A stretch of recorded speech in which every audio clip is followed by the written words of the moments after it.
Дараагийн мэдээ. За Гавьяг нарын 24 хүнд холбогдох ногоон автобусны гих тодтголтой шүүх хурал 6 дахь өдрөө үргэлжилж байна. Тинуого компанитай байгуулсан худалдан авах гэрээний улмаас нийт 134 тэрбум төгрөгийн хохирол учирсан гэдгийг албаныхан мэдээлж байсан. Тэгвэл өнөөдөр улсын яллагч шүүгдэгчдээс дараах байдлаар асуулт асууж хариулт авсан байна.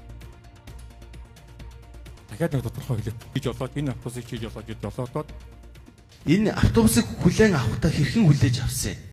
Ирсэн автобусыг за 90 хотод хараад жолооч нараар жолоод дуусаад замын өдрөө оруулж ирсэн.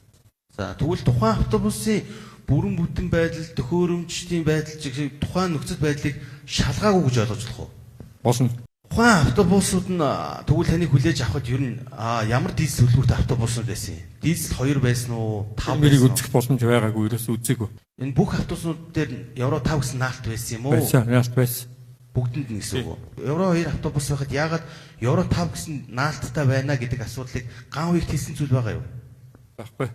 Цаанаас хоёроос наалт байсан. Тэгээд тэр мэрийг хариултаа авлаа. Тухайн үед тимийг анзаарч байгаа. Евро 5 наалттай байсан талаар тэгвэл нийслэлийн тээврийн газар ч юм уу эсвэл нийслэлийн худалдаа авах газрын энэ төрийн байгууллагуудад алтан бичгээр юм уу эсвэл утсаар ямар нэгэн байдлаар мэдгдсэн зүйл байгаа юу? Баггүй.